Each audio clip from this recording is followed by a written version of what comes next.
April 8, 1943, 28,000 feet above the Pas-de-Calais, France.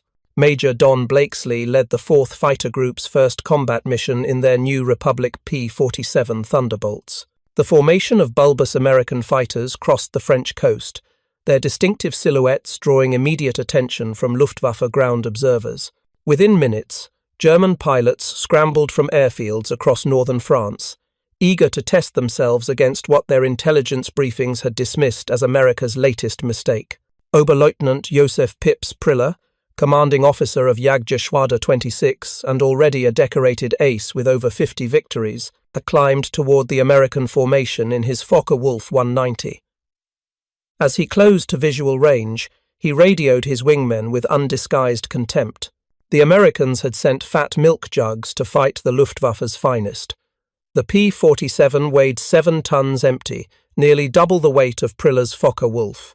Its massive radial engine and bulky fuselage seemed to violate every principle of fighter design that German engineers held sacred.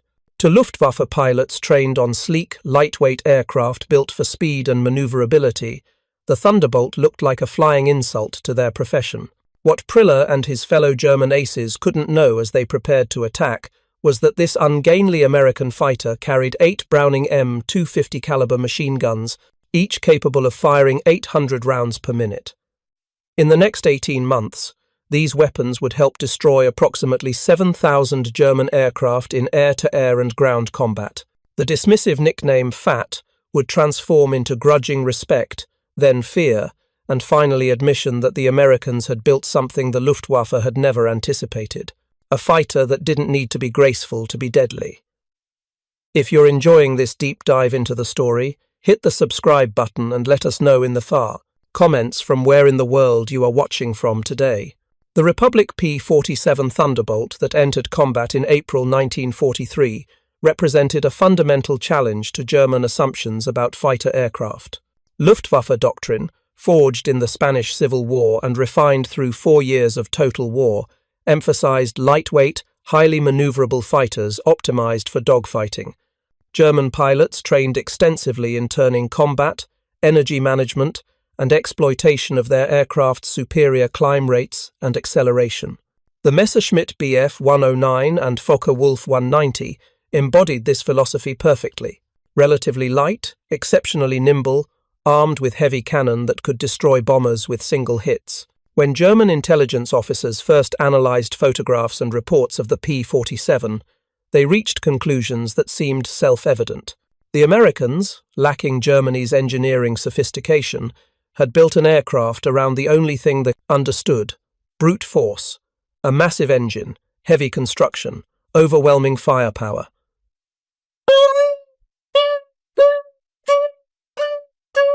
The analysis noted the P-47's specifications with barely concealed disdain.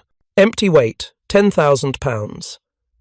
Maximum takeoff weight, 17,500 pounds. Power plant, Pratt & Whitney R2800 double wasp 18-cylinder radial producing 2,000 horsepower. Armament, 850 caliber machine guns with 3,400 rounds total ammunition. German technical experts calculated that a Messerschmitt Bf 109G model weighed just 6,700 pounds empty. It could outclimb the P-47 below 25,000 feet. It could outturn it at virtually any altitude. Its 20mm cannon and 13mm machine guns delivered heavier individual punch than American 50 caliber weapons. The Focke-Wulf 190, weighing 9,800 pounds empty, held similar advantages. In turning combat at medium altitudes, German pilots expected to massacre the heavy American fighters. The Luftwaffe's confidence rested on 4 years of combat experience. They had defeated the French Morane-Saulnier 406, outmaneuvered the British Hurricane, and held their own against Spitfires. They had destroyed thousands of Soviet fighters on the Eastern Front, American P-40 Warhawks in North Africa, and P-38 Lightnings over Europe had proven vulnerable to German tactics. The P-47, heavier and less maneuverable than any of these, seemed destined to become another victim of German fighter superiority.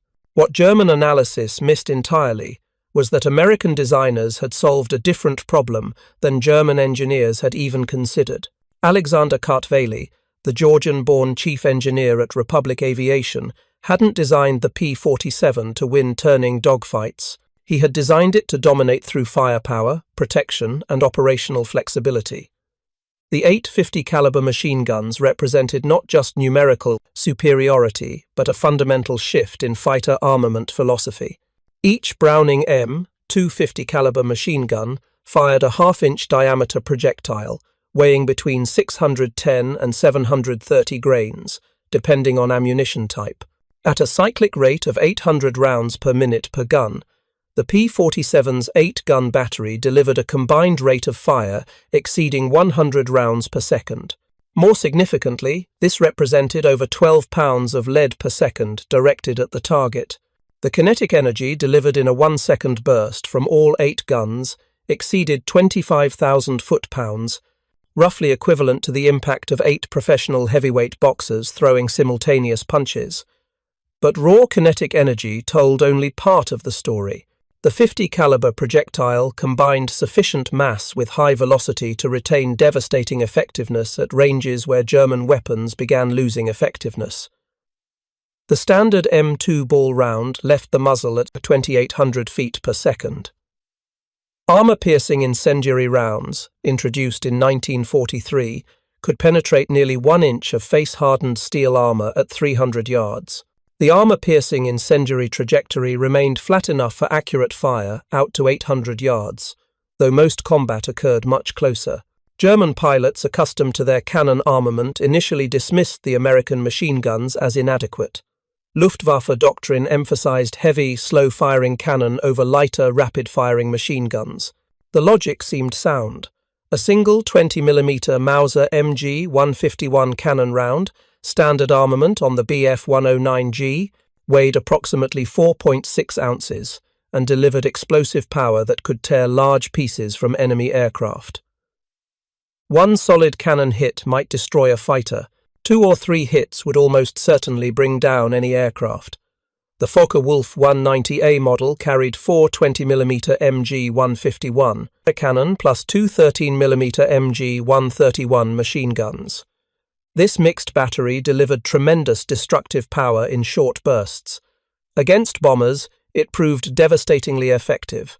Against other fighters, it offered the possibility of one-pass kills.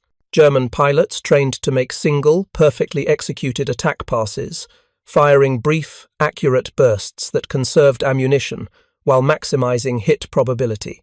The American 50 caliber armament represented the opposite philosophy. Rather than attempting to destroy targets with minimal ammunition expenditure, American designers chose to overwhelm targets with volume of fire. The P-47's 3,400 rounds of total ammunition, distributed among 8 guns, provided approximately 425 rounds per gun. At 800 rounds per minute cyclic rate, this represented 32 seconds of continuous fire per gun, though combat bursts rarely exceeded 2 or 3 seconds. The practical advantage emerged in combat conditions. German cannon, while powerful, suffered from relatively slow rates of fire and mechanical complexity. The MG 151 fired at approximately 750 rounds per minute, compared to 800 for the Browning M2. More critically, German cannon jammed frequently, particularly at high altitudes where cold temperatures affected their complex electrical firing mechanisms. Luftwaffe pilots regularly reported cannon failures that left them defenseless or forced them to rely solely on machine guns. The Browning M2, by contrast, achieved extraordinary reliability through mechanical simplicity. The weapon's recoil-operated action featured fewer moving parts than German cannon. American quality control ensured consistent ammunition dimensions. The synchronization gear that prevented bullets from striking the propeller proved remarkably dependable. P-47 pilots could count on their weapons functioning in any conditions, from 40,000-foot altitudes, where temperatures reached 50 degrees below zero, to low-level attacks through moisture-laden air that would have frozen German cannon mechanisms solid. First Lieutenant Gerald Johnson, flying with the 56th Fighter Group, encountered four Focke-Wulf 190s over Belgium in May 1943. The German fighters attacked from altitude advantage, forcing Johnson into defensive maneuvering. During 3 minutes of violent combat, Johnson fired multiple bursts at various German aircraft without apparent result. Then his deflection shooting struck one Focke-Wulf. The German fighter seemed to disintegrate in mid-air, coming apart under the hammering impact of multiple 50-caliber rounds striking simultaneously. Johnson later estimated he'd fired perhaps 200 rounds total in that burst, less than 1 second of fire from his 8 guns. The kill demonstrated both the 50 caliber's effectiveness and its fundamental tactical advantage. Johnson didn't need perfect shot placement. He needed to get his guns pointed approximately at the target and pull the trigger. The volume of fire increased hit probability dramatically. Where German pilots needed precise aim to land cannon shells on target, American pilots could rely on sheer number of projectiles to ensure multiple hits. May through August 1943 brought the first sustained combat between P-47 groups and Luftwaffe fighter wings. The results contradicted every German prediction. Major Hubertus von Bonin, intelligence officer for Jagdkorps II responsible for Western Front fighter operations, compiled reports from pilots encountering the new American fighter. The consistent theme disturbed him. German pilots reported hitting P-47 seconds repeatedly without bringing them down. Aircraft that by rights should have been destroyed continued flying, continued fighting, sometimes even shot down their attackers despite suffering what appeared to be fatal damage. Von Bonin's analysis, preserved in captured Luftwaffe documents, identified the problem clearly. The P-47's 8 machine guns could fire in any direction the aircraft pointed. German fighters with nose-mounted cannon had to point directly at their target. The P-47 could fire from deflection angles, making targeting much easier. More importantly, when German pilots maneuvered to avoid the P-47's fire, they couldn't return fire effectively. Their cannon required pointing the nose at the target, exactly the position American defensive tactics prevented them from achieving. The tactical implications proved profound. Traditional Luftwaffe doctrine called for diving attacks from altitude, firing a short burst, then climbing away using superior speed from the dive. Against P-42s and P-38s, this tactic worked brilliantly. The German fighter dove, fired, and escaped before the American pilot could respond effectively. Against P-47s, the tactic failed because the American fighters didn't need to maneuver into perfect firing position. They could return fire from almost any attitude, and the sheer volume of fire made the German pilot's approach window uncomfortably dangerous.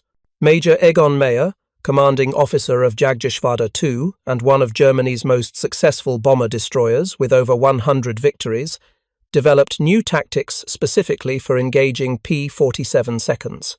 His March 1943 directive, distributed throughout the Western Front fighter wings, acknowledged the threat explicitly. The American Thunderbolt carries far more machine guns than any fighter we have previously encountered. Pilots must not assume that standard deflection shooting will drive the enemy away. The volume of defensive fire can be lethal even when the enemy is maneuvering defensively. Meyer's directive represented a significant admission. For the first time, German fighter commanders acknowledged that an Allied fighter's armament posed serious danger to attacking Luftwaffe aircraft. Previous American fighters had been dismissed as inadequately armed. The P-47's 850s forced a complete tactical reassessment. German pilots could no longer rely on their cannon armament to intimidate American fighters into defensive posture. The Americans could shoot back effectively, and they carried enough ammunition to sustain fire far longer than German fighters could. The summer of 1943 brought the strategic bombing campaign into full intensity. American 8th Air Force bombers struck targets throughout occupied Europe and Germany itself. P-47 groups, still limited by range to missions over France and the Low Countries, escorted bombers to the limit of their endurance, then turned back, leaving the bombers to face German fighters alone over the target. Luftwaffe fighter wings concentrated their forces, waiting until the American escorts reached their fuel limits, then launching mass attacks on the undefended bomber formations. The result was catastrophic loss rates for American bomber crews. August 17, 1943. The dual mission to Schweinfurt and Regensburg cost 60 B-17 bombers, destroyed with 600 men killed, wounded, or captured. October 14, 1943. The second Schweinfurt raid cost another 62 bombers. The strategic bombing campaign appeared unsustainable. Without fighter escort deep into Germany, the bombers couldn't survive in sufficient numbers to achieve their mission. The solution emerged through a combination of tactical innovation and technological adaptation. P-47 groups began using external drop tanks, essentially auxiliary fuel tanks carried on wing pylons and jettisoned when empty or when combat required maximum maneuverability. The first drop tanks, fabricated from pressed paper impregnated with resin, proved fragile and sometimes leaked. But they extended the P-47's combat radius from 175 miles to approximately 375 miles, allowing escort coverage deeper into Germany than German intelligence had believed possible. By late 1943, P-47 seconds were escorting bombers to targets that Luftwaffe commanders had assumed lay beyond fighter range. The impact on German fighter tactics proved immediate and decisive. Luftwaffe fighters attacking American bomber formations now faced immediate response from P-47 escorts. The 8-gun armament of the Thunderbolts proved devastating against German fighters concentrating on bombers. Focused on their bombing attacks, German pilots often failed to detect P-47 seconds diving on them until too late.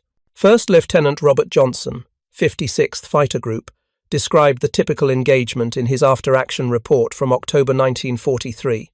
We observed approximately 20 Focke-Wulf 190s attacking the bomber formation from ahead and below. Our flight of 4 P-47 seconds dove on them from their high 6 o'clock position. I selected the trailing enemy aircraft and opened fire from approximately 400 yards. I observed strikes on the fuselage and right wing. The enemy aircraft rolled inverted and dove away. I followed, maintaining fire. After approximately 3 seconds of fire, the enemy aircraft exploded. Johnson's description captured the essence of how the P-47's armament changed combat dynamics. 3 seconds of fire from 8 guns meant approximately 200 rounds fired. Even with the typical combat hit rate of only 5 to 10%, this represented 10 to 20 solid strikes on the target. Each 50 caliber round delivered enough kinetic energy to tear through aluminum structure, sever control cables, destroy hydraulic lines, or kill the pilot. Multiple hits in rapid succession meant cascading damage that quickly rendered enemy aircraft unflyable. German pilots developed a healthy respect bordering on fear for the P-47's firepower. Lieutenant Heinz Noack, flying with Jagdgeschwader 11, described his first encounter with Thunderbolts in his combat diary. The American fighters attacked from above. I attempted to evade, but one stayed with me.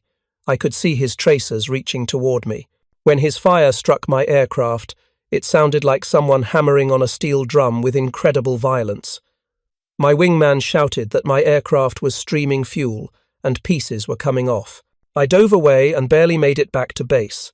My Messerschmitt had over 40 bullet holes. How the Americans fire so many rounds so quickly I cannot understand. Noack's confusion reflected German assumptions about ammunition capacity. Luftwaffe fighters typically carried between 60 and 120 rounds per cannon, depending on variant. This limited ammunition to short bursts in carefully selected engagement opportunities. German pilots were trained to fire only when they had high probability of hitting. Ammunition conservation was drummed into every pilot during training. The profligate American approach of sustained fire seemed wasteful, almost unprofessional, until German pilots experienced its effect firsthand. The mathematical reality proved unforgiving. A P-47 pilot could fire his guns continuously for over 30 seconds before exhausting ammunition. A German pilot firing his cannon continuously would run dry in approximately 10 seconds. In any sustained engagement, the American maintained firepower long after the German had become defensively helpless. More importantly, the American could afford to fire at marginal targets or use suppressive fire to force German aircraft into defensive maneuvering. The German pilot had to conserve every round for high-probability shots. Major Günther Röll, third highest-scoring German ace with 275 victories, encountered P-47 seconds regularly during his time on the Western Front in 1944. In post-war interviews, he acknowledged the psychological impact of facing the Thunderbolt's firepower. When you attacked American bombers, you knew their defensive guns were waiting. You made your attack quickly, fired your cannon, and broke away. Against P-47 seconds, you couldn't break away. They followed you, and their guns never seemed to stop firing. You could hear the rounds hitting your aircraft, one after another. It was terrifying in a way that dogfighting in the East was not. Soviet fighters ran out of ammunition quickly. American fighters just kept shooting. The winter of 1943–44 brought a fundamental shift in the air war's dynamics. P-47 groups, now equipped with improved drop tanks providing even greater range, could escort bombers deep into Germany. The Luftwaffe's strategy of waiting until escorts turned back no longer worked. American fighters accompanied the bombers all the way to the target and all the way home. This forced German fighter wings into sustained combat against opponents they had hoped to avoid. The statistics told the story of the shift. During the fourth quarter of 1943, Luftwaffe fighter wings in the West claimed approximately 450 American aircraft destroyed for losses of approximately 200 German fighters. The exchange ratio favored Germany, but barely, and the trend was worsening. German pilot quality, once overwhelmingly superior, had eroded as experienced pilots were killed and replaced by hastily trained novices. American pilot quality improved steadily as survivors gained experience and new pilots arrived with increasingly sophisticated training. January 1944 brought Operation Argument, called Big Week by American planners. Between February 20th and 25th, the 8th Air Force and 15th Air Force launched the most intensive bombing campaign yet attempted. The target was German aircraft production, specifically the factories building fighters to oppose the bombing campaign. Nearly 4,000 heavy bomber sorties dropped approximately 10,000 tons of bombs on German aircraft plants, ball-bearing factories, and related industrial targets. P-47 groups flew maximum effort missions throughout Big Week, providing escort for bomber formations and engaging in fierce combat with Luftwaffe fighters desperately defending their industrial base. The six-day campaign saw some of the most intense air combat of the entire war. P-47 pilots claimed over 200 German aircraft destroyed in air-to-air combat. The Luftwaffe lost approximately 500 fighters, including many experienced pilots whose skills were irreplaceable. The 8-gun armament proved its worth decisively during Big Week. Captain Walter Beckham, flying with the 353rd Fighter Group, shot down 5 German fighters in a single mission on February 22nd. His combat report described the engagements with clinical precision. First enemy aircraft, Messerschmitt 109, destroyed with 2-second burst from 6, a clock position at 200 yards range. Second enemy aircraft, Focke-Wulf 190, destroyed with deflection shot, approximately 3-second burst. Third enemy aircraft, Messerschmitt 109, damaged, broke away trailing smoke. Fourth enemy aircraft, Focke-Wulf 190, destroyed with head-on pass.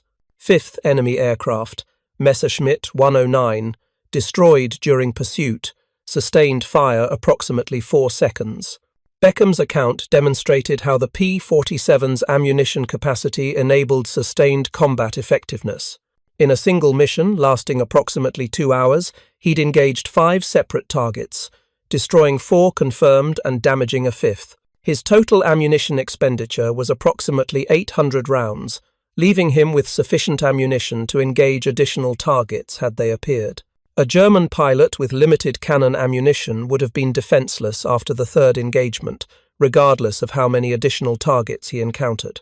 The spring of 1944 brought the P-47 into its most devastating role: ground attack. The rugged construction that made it survivable in air combat also made it ideal for low-altitude strikes against German ground forces. But more importantly, the 850 caliber machine guns that had proven lethal against aircraft proved equally devastating against ground targets.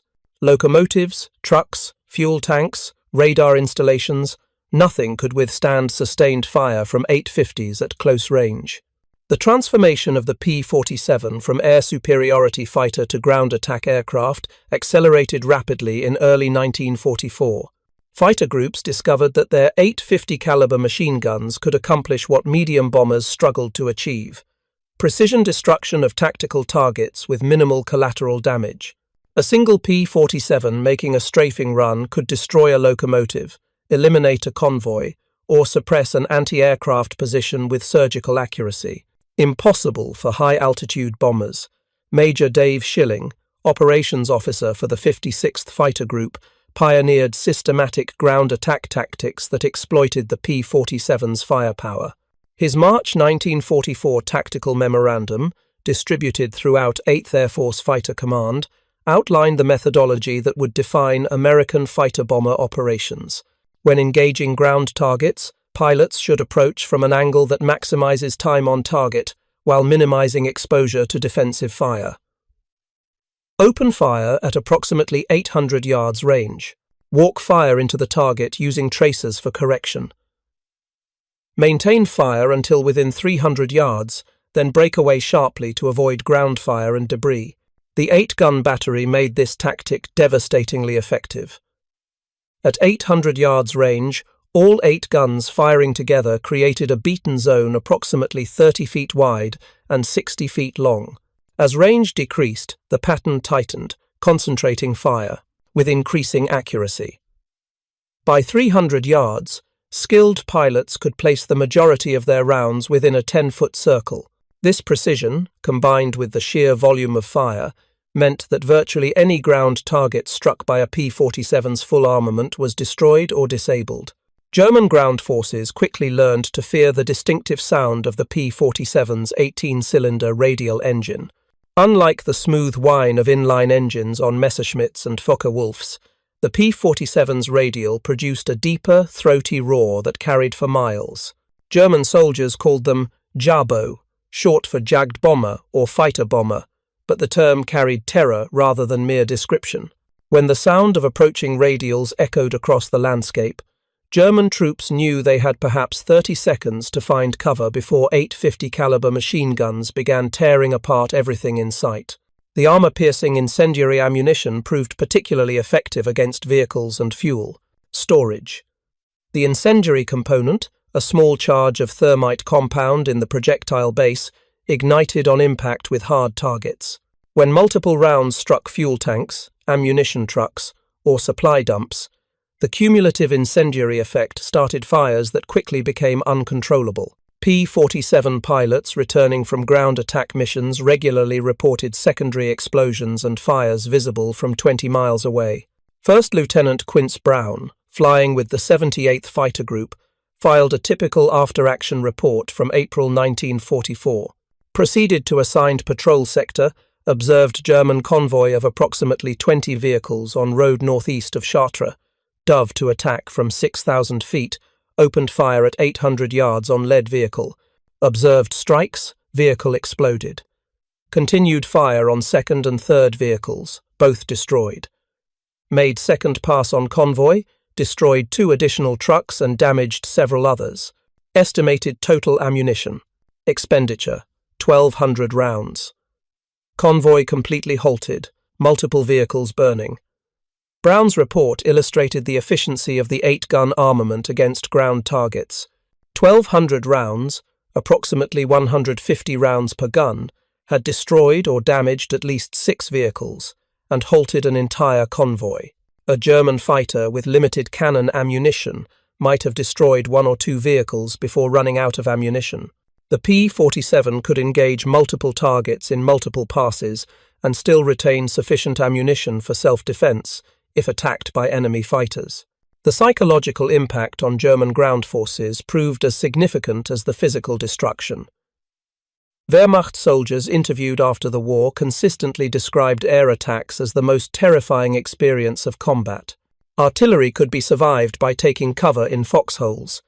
Enemy infantry could be fought with small arms. But American fighter bombers attacking from above offered no defense. German anti-aircraft guns, primarily 20mm and 37mm weapons, proved largely ineffective against the rugged P-47 seconds diving at high speed and breaking away violently after their attack runs.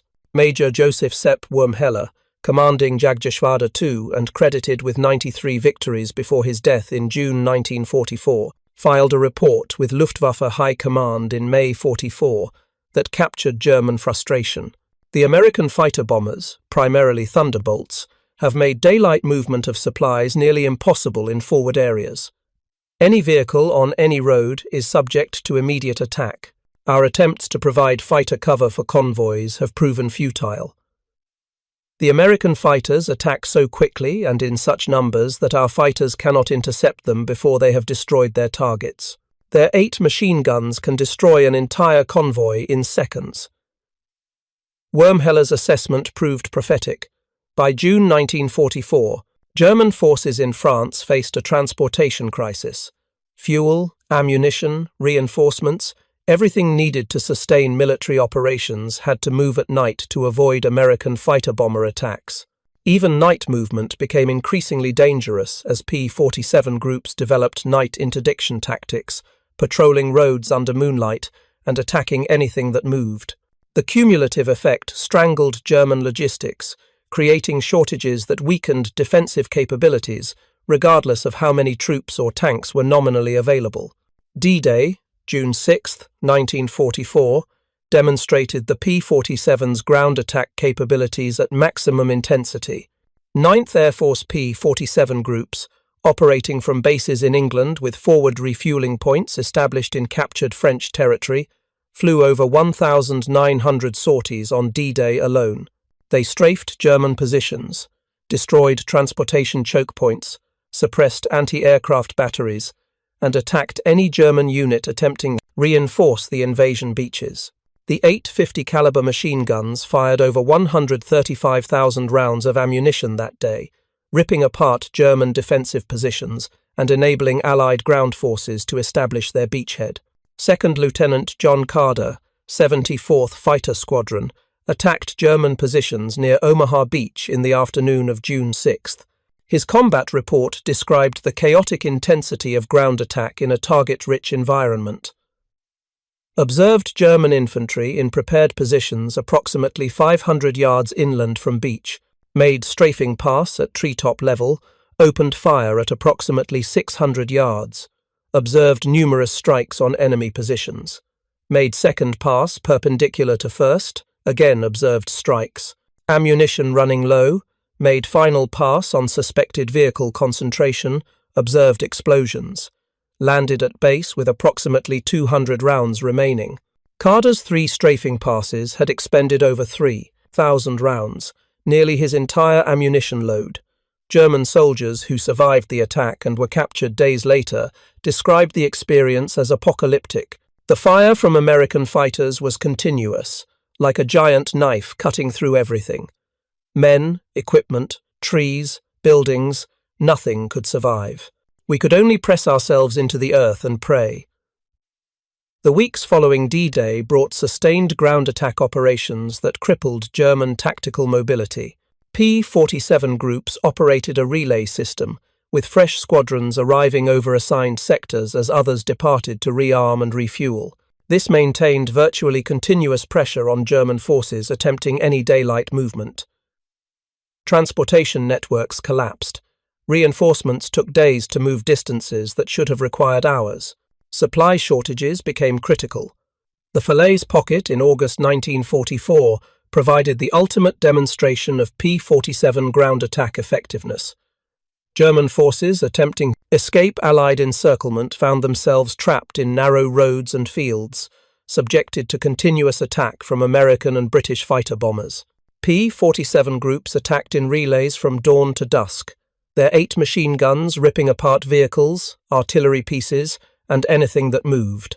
The concentration of targets was so dense that pilots reported being unable to miss, simply pointing their aircraft at the packed masses and firing. First Lieutenant James Goodson, 336th Fighter Squadron, flew 4 ground attack missions over Falaise on August 13th. His after-action report read more like a target inventory than a combat narrative. First mission: destroyed 3 trucks, 2 half-tracks, damaged numerous other vehicles. Second mission: destroyed 1 tank, 2 trucks, 1 artillery piece. Third mission: destroyed 4 trucks, 1 command vehicle. Fourth mission: strafed concentrations of personnel and vehicles, observed numerous hits, unable to assess specific destruction due to smoke and fires. Estimated total ammunition expenditure for all 4 missions, entire combat load plus rearming 3 times. Goodson's 4 missions represented over 13,000 rounds fired, over 1,600 rounds per gun across 4 separate loadings. The volume of fire directed at German forces in the Falaise pocket during those days exceeded anything previously seen in tactical air warfare. 8th and 9th Air Force fighter groups fired approximately 4 million rounds of 50 caliber ammunition during the 10 days of the Falaise battle. The resulting destruction was so complete that Eisenhower, visiting the battlefield afterward, described it as one of the greatest killing fields in history. German survivors of Falaise consistently identified American fighter-bomber attacks as the decisive factor in their defeat. Oberst Hans von Luck, commanding the 125th Panzer Grenadier Regiment, wrote in his post-war memoir about the experience of attempting to move his unit through the American fighter-bomber gauntlet. "We could move only at night, and even then, the Americans attacked with increasing frequency. During the day, any movement brought immediate response. Their fighters would appear within minutes, sometimes it seemed within seconds. The sound of their machine guns was continuous. My regiment, which had begun the Normandy campaign with over 3,000 men, escaped Falaise with fewer than 800 effectives. The rest were dead, wounded, or captured. The American air attacks accounted for the majority of our losses." Von Luck's testimony reflected the broader reality of the Normandy campaign. German forces suffered catastrophic losses, not primarily from Allied ground forces, though ground combat was certainly intense, but from American air superiority exploited through relentless ground attack. The P-47's 8 machine guns, firing millions of rounds across hundreds of thousands of sorties, made sustained German resistance impossible. Formations that could have fought effectively if they could maneuver and receive supplies instead found themselves paralyzed, unable to move, unable to fight effectively, ultimately unable to survive. If you find this story engaging, please take a moment to subscribe and enable notifications. It helps us continue producing in-depth content like this. The fall of 1944 brought the air war over Germany itself. Allied armies advancing from Normandy and from Italy threatened German territory directly. The Luftwaffe, still possessing substantial fighter strength on paper, attempted to contest Allied air superiority with increasingly desperate tactics. German fighters employed unconventional weapons, including rockets and heavy cannon intended to destroy bombers before escorts could intervene. They developed ram attack tactics where pilots deliberately collided with bombers, sacrificing themselves to bring down the enemy aircraft. Against P-47 seconds, these desperate measures proved futile. The 850 caliber machine guns could destroy attacking fighters before they closed to effective range. Luftwaffe pilots attempting to press home attacks on bomber formations found themselves shredded by defensive fire from escorts, who could engage at longer ranges than German weapons allowed effective return fire. The mathematical advantage of ammunition capacity became overwhelming. German fighters made 1 or 2 attack passes before exhausting ammunition. P-47 seconds could sustain combat for minutes, engaging multiple targets, providing continuous protection for bomber formations. Major Erich Hartmann, highest-scoring ace in history with 352 victories, flew exclusively on the Eastern Front. He deliberately avoided transfer to the West despite repeated requests from Luftwaffe High Command for his expertise. In post-war interviews, Hartmann explained his reasoning with brutal honesty. "I was very successful against Soviet aircraft. I understood their tactics, their capabilities, their limitations. My friends who transferred to the Western Front against the Americans wrote to me describing the combat there. They described how American fighters, especially the P-47 and P-51, had ammunition for what seemed like unlimited firing. They described how you could hit American fighters repeatedly, and they continued flying. Several of my friends were killed in the West.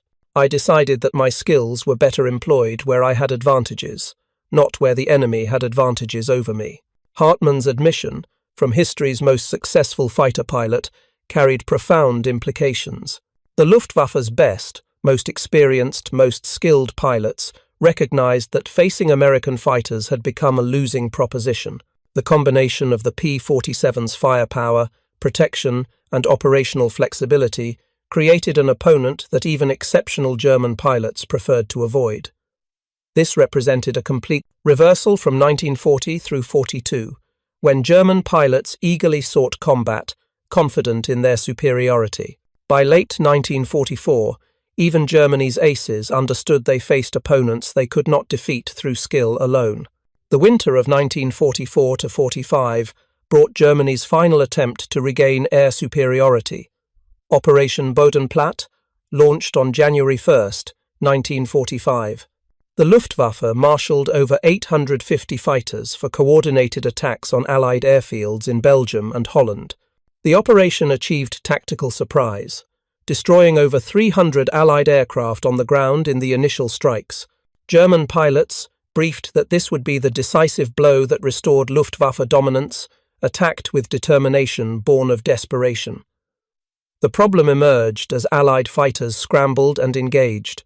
P-47 groups, some caught on the ground during initial attacks, others already airborne on morning patrols, tore into the German formations with devastating effect.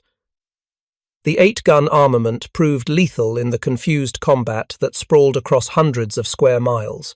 German pilots, many of them inexperienced replacements flying their first major combat mission, found themselves facing opponents who had honed their skills through hundreds of combat hours. Captain John Meyer, 352nd Fighter Group, engaged German fighters attacking his base at Asch, Belgium. His after-action report captured the one-sided nature of the combat. "I was taxiing for takeoff when the first German aircraft attacked. I immediately applied full power and took off during the strafing run. As I climbed, I observed approximately 30 enemy aircraft in the vicinity. I attacked a Focke-Wulf 190 from his 6 o'clock, fired a 2-second burst, observed strikes, enemy aircraft exploded. Attacked second Focke-Wulf, again 2-second burst, enemy aircraft dove into ground. Attacked Messerschmitt 109, sustained fire approximately 3 seconds, enemy aircraft broke apart in the air. Expended approximately 800 rounds, destroyed 3 enemy aircraft confirmed." Meyer's 3 kills in the opening minutes of Bodenplatte typified the day's combat. Across Belgium and Holland, P-47 pilots engaged German fighters with decisive results. By evening, the Luftwaffe had lost 271 aircraft destroyed, with 143 pilots killed or missing.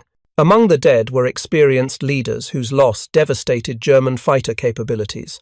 3 Gruppe commanders, 5 Staffel commanders, and dozens of veteran pilots. The Luftwaffe never recovered from Bodenplatte. The operation designed to restore German air superiority instead accelerated its final collapse. The statistics from Bodenplatte revealed the combat effectiveness disparity between German and American fighters by early 1945. German fighters, attacking with surprise and numerical dotters, superiority, destroyed 305 Allied aircraft on the ground, but only 18 in air-to-air combat. Allied fighters, primarily P-47 seconds and P-51 seconds, destroyed 271 German aircraft, virtually all in air combat. The exchange ratio of 15-1 in the air demonstrated that German fighters had become helpless against opponents with superior firepower, protection, and pilot skill. The final months of the war in Europe, January through May 1945, saw P-47 groups operating with near impunity over Germany. The Luftwaffe, reduced to fewer than 100 operational fighters on average days, could offer only token resistance. P-47 seconds flew ground attack missions throughout Germany, their 8 machine guns destroying the remnants of German transportation infrastructure, military installations, and any forces still attempting organized resistance. The comprehensive accounting of P-47 combat operations documented the 8-gun armament's effectiveness across 18 months of intensive warfare. From April 1943 through May 1945, P-47 groups flew over 546,000 combat sorties in the European and Mediterranean theatres. They fired approximately 119 million rounds of 50-caliber ammunition. This represented nearly 15,000 tons of projectiles delivered against enemy targets with unprecedented accuracy and lethality. The destruction claimed by P-47 pilots, verified through gun camera footage and ground reconnaissance, totaled approximately 7,000 aircraft. This figure included approximately 3,916 enemy aircraft destroyed in air-to-air combat and approximately 3,000 destroyed on the ground during strafing attacks on airfields. The combined total represented roughly 40% of all Luftwaffe aircraft destroyed by Allied fighters during the war in Europe. Beyond aircraft, the P-47's 8 machine guns destroyed or disabled thousands of ground targets that crippled German military capability. 9,000 locomotives destroyed or damaged beyond repair. 86,000 railway cars destroyed. 68,000 motor vehicles destroyed. 6,000 armoured vehicles destroyed or disabled. The cumulative effect paralysed German logistics, making sustained military operations impossible regardless of remaining troop strength or defensive positions. Major General Adolf Galland, commander of German fighter forces, provided the definitive German assessment of the P-47's impact in his post-war memoir. The American P-47 Thunderbolt, with its 850 caliber machine guns, changed the character of air combat over Germany. Previously, fighter combat was a contest of skill, maneuverability, and tactics. Against the P-47, these factors became secondary to simple firepower. The Americans could engage from greater range, sustain fire longer, and hit harder than anything we possessed. Our pilots, even experienced aces, learned to avoid combat with P-47 seconds when possible. This represented psychological defeat before we even engaged. Galland's admission carried particular weight because he had commanded Germany's fighter forces during their decline from dominance to desperation. He had witnessed firsthand how the introduction of aircraft like the P-47, combining overwhelming firepower with operational flexibility, had rendered German tactical advantages irrelevant. German fighters remained capable of extraordinary performance. German pilots remained among the world's most skilled aviators, but none of this mattered when facing opponents who could simply outshoot them through superior armament. The engineering philosophy that produced the 8-gun armament reflected deeper American understanding of industrial warfare. European designers, working within resource constraints and traditional military doctrines, optimized for efficiency and elegance. They built fighters around minimal weight, maximum performance, and specialized weapons optimized for specific targets. American designers, working within an industrial economy capable of producing ammunition in virtually unlimited quantities, optimized for volume of fire and sustained combat capability. The P-47's 3,400 round ammunition capacity represented this philosophy perfectly. German designers would have considered such capacity wasteful, adding unnecessary weight that reduced performance. American designers understood that combat effectiveness derived not from perfect shot placement, but from sufficient rounds fired to ensure hits under real combat conditions. Pilots experienced fear, stress, and disorientation in combat. They made targeting errors. They misjudged deflection angles. They fired at poor opportunities. The 8-gun battery with abundant ammunition allowed pilots to be imperfect and still achieve kills. The Browning M250 caliber machine gun itself embodied American industrial excellence. Designed by John Browning in 1918, the weapon had been refined through decades of development into perhaps the most reliable heavy machine gun ever created. Its simple recoil operation required no external power. Its robust construction tolerated dirt, moisture, and temperature extremes that disabled more complex weapons. Its relatively lightweight construction, compared to cannon of similar hitting power, allowed installation in numbers that multiplied effectiveness. Republic Aviation's production achievement deserved recognition alongside the weapon's combat effectiveness. Manufacturing 8 machine guns per aircraft, with associated ammunition feeds, synchronization gear, and fire control systems, required precision assembly and quality control unprecedented in fighter production. Republic's Farmingdale, New York facility and Evansville, Indiana facility produced over 15,000 P-47 seconds during the war, each with its 8-gun battery installed and harmonized to converge at optimal combat range. The consistency of this production, maintaining quality while achieving quantity, exemplified American industrial capability. The training program that transformed American pilots into experts with the 8-gun system proved equally crucial. Gunnery training in the United States emphasized volume of fire over precise marksmanship. Student pilots fired thousands of practice rounds, learning to compensate for target motion, aircraft motion, and combat stress. They practiced deflection shooting against towed targets, learning the lead angles necessary to hit maneuvering aircraft. By the time pilots reached combat squadrons in Europe, they had typically fired over 10,000 rounds in training, developing instinctive understanding of their weapons' capabilities. German pilot training, by contrast, emphasized ammunition conservation due to chronic shortages. Student pilots fired far fewer practice rounds, often fewer than 1,000 rounds throughout their entire training program. They learned to make every shot count, achieving kills through precision rather than volume. This training produced exceptional marksmen, but failed to prepare pilots for combat against opponents who could afford to fire continuously.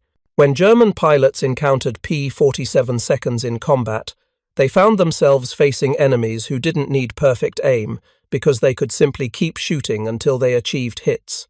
The psychological dimension of facing the 8-gun battery proved as important as its physical effectiveness. German pilots described the experience of being attacked by P-47 seconds in terms that emphasized overwhelming firepower rather than tactical surprise or pilot skill. Lieutenant Walter Krupinski, 197 victories before surviving the war, described his first encounter with P-47 seconds in a 1953 interview. "I was attacking a bomber formation when Thunderbolts dove on us from above. I broke away and attempted to evade. The American stayed with me. His tracers seemed to fill the entire sky. I could hear impacts on my aircraft continuously, like hail on a metal roof. I dove away and barely escaped. Later, ground crews counted over 60 bullet holes in my aircraft. How I survived, I do not know.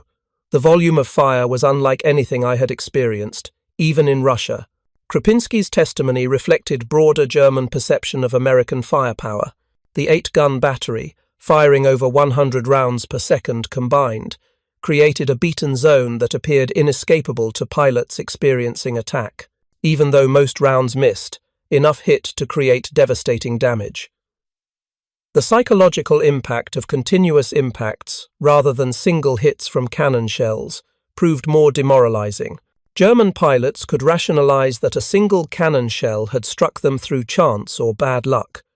60 machine gun impacts suggested they had been systematically destroyed by an opponent with overwhelming advantages. The legacy of the P-47's 8-gun armament extended far beyond World War II. The effectiveness of multiple 50-caliber machine guns influenced fighter armament design for decades. The F-86 Sabre that dominated Korean War air combat carried 6 50-caliber machine guns, a reduction from the P-47's 8, but maintaining the same philosophy of volume fire over heavy cannon. The F-100 Super Sabre, America's first supersonic fighter, initially carried 4 20mm cannon, but later variants reverted to machine gun armament due to reliability concerns with cannon. Even when cannon became standard on American fighters in the 1960s, the underlying philosophy remained unchanged. The M61 Vulcan 20mm rotary cannon, standard armament on the F-4 Phantom, F-14 Tomcat, F-15 Eagle, F-16 Fighting Falcon, and F-18 Hornet, fired at 6,000 rounds per minute, delivering even higher volume of fire than the P-47's 850s. The weapon's design emphasized reliability and sustained fire capability, exactly the characteristics that made the Browning M2 successful. American fighter armament had evolved in caliber and rate of fire, but the core principle remained identical: overwhelming firepower through volume of fire. The mathematical analysis of the P-47's combat effectiveness revealed why the 8-gun battery proved so deadly. Statistical studies of gun camera footage from hundreds of combat engagements calculated hit probabilities under various conditions. During typical deflection shots at ranges between 300 and 500 yards, skilled pilots achieved hit rates of approximately 8 to 12%. This meant that a 2-second burst of all 8 guns, firing approximately 266 rounds total, would place between 21 and 32 rounds on target. Each 50 caliber round carried sufficient kinetic energy to penetrate aircraft structure, damage, or destroy internal systems, and potentially kill or incapacitate the pilot. 20 to 30 hits distributed across a fighter aircraft's relatively small surface area meant multiple critical systems would likely be damaged. Fuel lines would rupture, control cables would sever, hydraulic systems would fail, the engine would suffer damage. The cumulative effect of multiple simultaneous hits proved far more destructive than single heavy cannon strikes. German fighters, by comparison, typically fired 60 to 120 rounds during similar engagement durations, depending on whether they used machine guns or cannon. At similar hit probabilities, this represented 5 to 12 rounds on target. While each round might be more powerful individually than a 50 caliber projectile, the total destructive effect was substantially less than 20 to 30 50 caliber impacts. The mathematics favored volume of fire over individual round power, particularly against fighter-sized targets where overkill from heavy cannon provided no advantage. The final accounting of the 850 caliber armament's impact on the air war over Europe told the story in stark numbers. 119 million rounds fired, 7,000 enemy aircraft destroyed, thousands of ground targets eliminated. But beyond these statistics lay the human dimension. German pilots who encountered the P-47's firepower and survived carried the memory for life. American pilots who relied on those 8 guns to protect themselves and accomplish their missions understood they carried the most effective fighter armament of the war. Thank you for watching. For more detailed historical breakdowns, check out the other videos on your screen now, and don't forget to subscribe. The Luftwaffe called the P-47 fat in April 1943, dismissing it as an overweight, underperforming mistake. 18 months later, those same German pilots, the survivors among them, admitted that the heavy American fighter with 850 caliber machine guns had proven far deadlier than its sleek German opponents. The nickname fat had been replaced by grudging respect, then fear. German intelligence had assessed the aircraft's weight and predicted failure. They had failed to assess its firepower and predict dominance. The 8 machine guns, firing over 100 rounds per second combined, delivering 12 pounds of lead per second at targets, carrying enough ammunition for over 30 seconds of continuous fire, had revolutionized air combat. Not through technological sophistication or aerodynamic elegance, but through overwhelming, relentless, unavoidable firepower. The Luftwaffe had built fighters for dueling. The Americans had built a fighter for destroying. In 18 months of combat, the 850 caliber machine guns had helped destroy 7,000 German aircraft and broken the Luftwaffe's will to resist. The fat fighter had proven deadliest of all, not despite its weight, but because American designers understood that in modern warfare, killing power mattered more than aesthetic elegance. The P-47 Thunderbolt, dismissed as fat, had become the instrument of Germany's aerial defeat.